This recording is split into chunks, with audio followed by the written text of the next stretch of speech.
Good evening and welcome to the NDTV Dialogues, a conversation of ideas. The big idea we are focusing on this week, not just us on the program, but Prime Minister Modi and his government, which India is focusing on this week, is Digital India. Will this be a game changer for how India is governed, for how citizens access government services? Can it be, as some in the BJP have said, an antidote to poverty and corruption?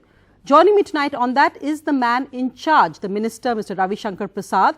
I'll also be joined by a special panel right after that with Mr. Milind Deora, former Minister of State for Information, for IT and Telecom. I'm also joined by Mr. Arvind Bali, CEO of Videocon Telecom, Pranesh, Prakash, Centre for Internet and Society, and Sanjay Kaul of the BJP. Mr. Ravi Shankar Prasad, it really is a transformative idea, vision and plan. As you sit in the hot seat today, you're already the man in charge of delivering this. What do you see as the biggest challenge for you in implementing this grand idea? It really will change the way India is governed if it's implemented properly. What do you see as the biggest challenge? And what do you see as the first step that's going to happen? What's the first change we're going to see? Because there's so many expectations around this. Well, Sonia, first and foremost, what is Digital India? Your viewers need to know that. Designed to bridge the divide between digital haves and digital have-nots. It is more for the poor, more for the underprivileged. What is my idea of Digital India? A mason, a carpenter, a barber, electrician, a puncture repairers seeking their business prospects with their smartphone in hand. And it is happening in the country. I know it firsthand. People are telling me. I want it to become completely an all India phenomena. We have got nearly 98 crore mobile phones in India. We are adding 5 to 7 million every month. Our total phone connectivity is 1 billion plus, including landline. Now what the Prime Minister has said, I want governance in the mobile of every Indian. Therefore, basically we have to do three things. A, to erect digital architecture for utility of the citizens of India. Number two, digital delivery of services you talked about. And thirdly, digital empowerment of the people of India. These are the three principal premises. And what I said in the Digital India Innovation Function, we don't want an IT-enabled services simpliciter. We want an IT-enabled society. That is the thirst of Digital India. How do you take this? The first thing was yes, you are right. I will just come into that. Okay. The first was to take all the state governments on board. I'm very happy to tell you today, I called a meeting of all the IT ministers twice. I talked to all the chief ministers, met them, wrote to them. I'm very happy today to tell you that all the countries on board, they have understood the need of a good Digital India as a transformational program. I always say Digital India is politics neutral, is party neutral, is ideology neutral, is only India positive. And today all of them. I think everybody on this panel, and I think all our viewers would agree with that really. It is a party neutral and it must be ideology neutral. But of course, you will have people asking what are the nuts and bolts of this grand vision? Because of course, that's also party neutral, that all Indian politicians talk well, talk big. But when it comes down to implementation is where the roadblocks actually emerge. How will that happen given the current state of broadband in India? You've got a grand vision of 2.5 lakh panchayats to be connected through Digital India. How is this actually going to be rolled out? Sonia, as a senior journalist, you know it very well. Some politicians also implement. They don't only talk. The only thing is to enlarge their number. Hopefully in our government their number is quite good. Now coming to this broadband connectivity, I do acknowledge that National Optical Fiber Network was started by the previous government in 2011. They had linked up hardly 258 kilometers of fiber. After our government came to power, we scaled it up more than 300%, covering nearly 70,000 kilometers all over the country, which I was personally monitoring. But we found certain flaw. A committee was constituted at the highest level. It suggested we need to take the state government on board for right of way, other things. And today I can tell you that 10 states have agreed in principle, from Bengal to Madhya Pradesh to Rajasthan to Chhattisgarh to Maharashtra to Haryana, that we would like to implement it with a proper SPV with the state government, the government of India and the private sector. All these things are going with a big speed. Therefore, we need optical fiber connectivity because a country more optically fiber connected has a direct impact on the GDP. This communication I've been doing as a communication minister in the last 1 year. And I must tell you, one thing more I would like to tell you. For Digital India to succeed, it will have to be complemented with Make in India. Electronic manufacturing, Sonia, is an important component of that. Yes. I decided as a minister that I will drive it in a very big way. There is a provision of electronic cluster. When I became minister, it was only 2. Now total we have approved 21. So investment worth 23,000 crores have come. 12,000 crore I have approved. In many cases, production is going to start, including big Indian and domestic company. Because your viewers need to know, in India, we consume electronic goods through import 100 billion. And you're it's likely to become 400 billion by 2020. Of course. Then the the duty component will surpass the fuel duty component. And you'll want to make it zero electronics imports, another big challenge. Yes. I know, sir, but before you go, one other huge issue, and I think perhaps this has been Milind Deora, who was the predecessor, the junior minister in IT, has raised this in an article he'd written also about net neutrality. Why was this not mentioned in the grand vision of Digital India? Are we leaving out core issues? Other aspects raised on security. We talk about DigiLocker. Do you need an Aadhaar card for this? Does this go against a Supreme Court verdict which said Aadhaar cannot be made compulsory? You remember, of course, the BJP itself had at one point opposed Aadhaar very strongly. How do these actually work when it comes? Are we just talking about all the positive things but not looking at these aspects to perhaps make it a more holistic policy and as well as digital security for every citizen? I'm very happy you have asked many questions. Give me some time. Yes. Net neutrality, I have already made a statement in the parliament. As a minister, I have assured the nation that we are all for non-discriminatory internet access to every citizen without any obstruction. I have also said internet is the finest creation of human mind. It must belong to the mankind, not to few. And in order to become a global internet, it must have a link with the local. I have said it very repeatedly. Now, as far as net neutrality is concerned, I considered a committee of my officers. They have given a report. I have also told the parliament that a TRI report I am awaiting. The moment the TRI report comes, both the report I will consider, the cabinet will consider and will take a view. Therefore, that is in process. That is in process. Therefore, you need not worry. This government salutes the great creativity of Indian IT entrepreneurs in the field of internet. As far as security is concerned, Sonia, we are very committed about it. You remember the Prime Minister talked about Rakht Vihin Yuddha in the inaugural address while inaugurating Digital India. So we are quite committed. We have gone for a cyber coordination center. We are in touch with global powers. You may be knowing that on the issue of internet governance, we had taken a position of multi-stakeholder. I myself addressed the Argentina meeting from India through video conferencing. It has been widely appreciated. We want India to take a big role because from the civil society, the government, other players, on the issue of security, government will have a role. Therefore, these three are there. Net neutrality, security issue you talked about. One thing I would like to very simply flag here, and I think I need to flag it here. I see a lot of campaign on the issue of these BTS, the towers, on the issue of dangerous implication.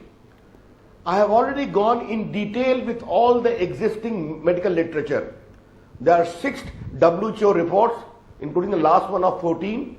There are 3 orders of High Court, Madras High Court, Jaipur High Court, Allahabad High Court, Kerala High Court. It is not dangerous after inquiry. There is a report of IIT Madras which I commissioned. Sonia, let me tell you on your channel, if someone is going to show me with tangible evidence of any dangerous implication, I am willing to look into it. But kindly understand, you open the microwave, you have a radiation. You go for an X-ray, you have a radiation. You go to the airport for security, you have a radiation. The point is whether it is dangerous. You keep the mobile phone in your pocket, you have a radiation. Therefore, it is not. Again, let me repeat, if there is clear, tangible evidence, as a minister, I am willing to look into it. But my premise is, campaign against call drop and campaign against tower cannot go hand in hand. So you're saying that the call drop issue is more based on this kind of scare that there is about mobile phone radiation, because that is a key question. People are saying, how can Digital India be unveiled when even in major cities you can't ensure that there aren't call drops? I'm very happy, Sonia, you have asked me this question. In Delhi, I have to make personal interventions to get a tower installed in the parliament premises. I told the parliamentary committee, then forget about call drops. I am trying to get it on government buildings. Since yours is a very prime show, I thought I deliberately raised this issue, and as an IT communication minister, I want to convey that I have personally studied it. Yet I am willing to look into any fresh, tangible evidence, not motivated and campaign evidence. Well, we are going to. And we have also constituted a committee at the highest level for reappraise the entire radiation issue. Finally, sir, I know. Let me ask you, Sonia, do you use microwave or not? Actually, I don't, but you keep a shouldn't ask me. in your pocket or not? I don't do either, but maybe I'm the wrong person to ask, but because I'm paranoid. But finally, sir, I know you don't want to get into a debate, but let me tell you what the Congress has been saying. The Congress has said, well, this is a lovely new package. The BJP, the Modi government has renamed what was originally a UPA scheme. Milind Deora, besides, of course, being here, has written an article in an op-ed in the Economic Times where he says, well, the packaging and spin is wonderful, but the key bits which have been left out. Would you like to say something to Milind, who's of course here as part of our panel right after you? But what would you like to respond to these Congress charges about it? They welcome it, but they say it's old wine and new packaging.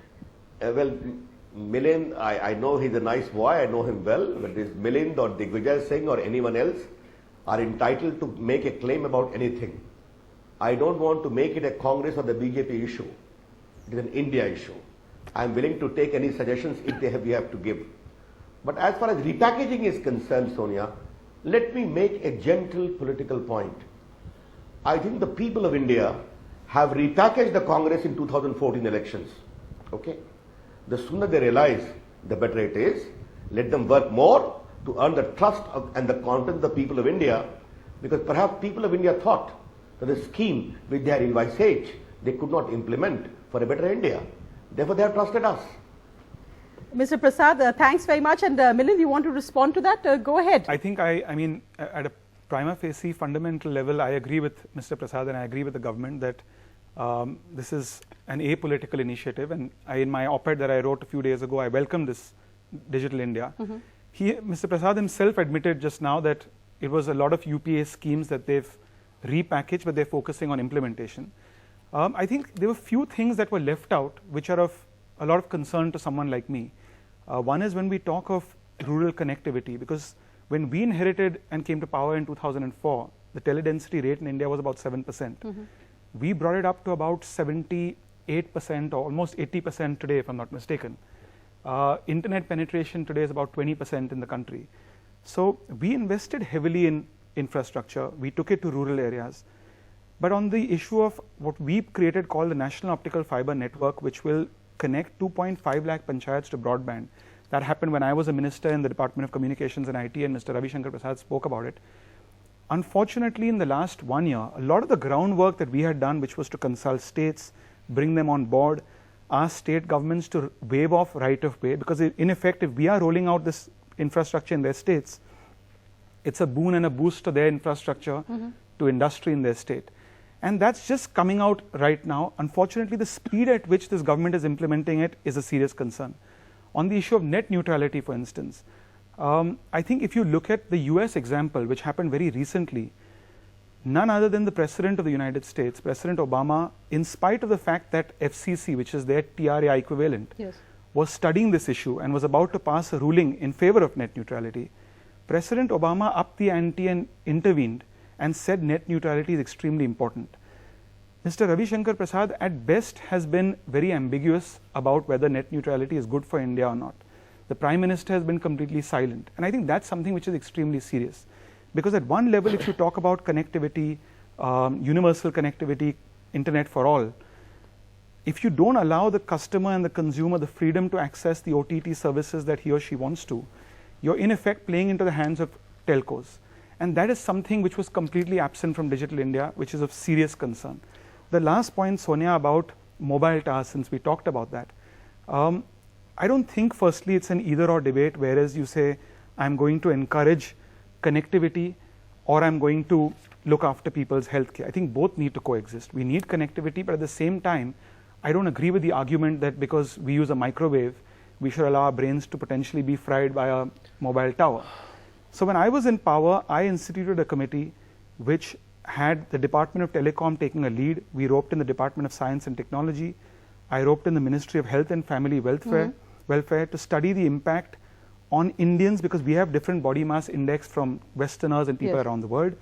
And as of now, every country relies on WHO data to study what is the impact of radiation from mobile towers.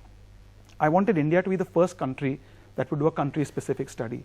I even roped in, if you read my article, the Ministry of Environment and Forests to study the impact on other species, because people in cities often talk about sparrows disappearing because of towers. Cell phone towers. We appointed the head of the Indian Council of Medical Research to study this. Unfortunately, that committee has been put in cold storage. And that committee, when Mr. Prasad keeps talking Prasad about... says he set up another high-level committee. Well, when he keeps saying, show me conclusive data, that's what that committee was set up for. It was set up to identify and to create conclusive data whether Indians are more or less prone to radiation from mobile towers. And I completely agree with the point. If there's conclusive data which says we are not more prone, or that the current levels are fine, then by all means don't change it. Allow towers to come up and let's all unite and say we need connectivity. But I don't understand why the government is shying away from an India-centric study. That's something which is very serious. Well, he has said a committee, but I'm just going to also come back and I want to bring in Pranesh, Prakash on that. When we say, I think we kind of started the debate with Minister Ravi Shankar Prasad saying, let me explain what Digital India will do. And in a sense, the vision is so grand that it actually is difficult to boil it down to how it's going to actually change our daily lives and the way we interface with government. Do you see the vision as actually the big game changer, that we've actually come to a point where we feel that the way India is being governed has to change, the way of it being files, the concept of bureaucracy and red tape, the main issue of transparency? The Prime Minister made the point that the interface between citizens and government must be incorruptible. Do you think that's put us on the road to the highway of a new field of governance, or do you think we actually need to break down much more on how it's going to happen, perhaps not bundle everything under this vision of Digital India, but focus? I do believe it's a visionary statement. The main change, as it were, from earlier times is not in the nuts and bolts, because a great many of these programs, as we know, were going on under the DEIT and under other ministries. Anyway, we had mission mode projects, we had all of a number of these things. What's changed, I think, is the focus on process, is on small things. So the idea of appointing CIOs and CTOs in every ministry, right? The idea of, and every department, the idea of making the Prime Minister directly the chairperson of the monitoring committee. It's these small kinds of things which I think have changed and have made this a somewhat more cohesive approach to the future than, say, the National E-Governance Plan, of which this is a version 2.0, really.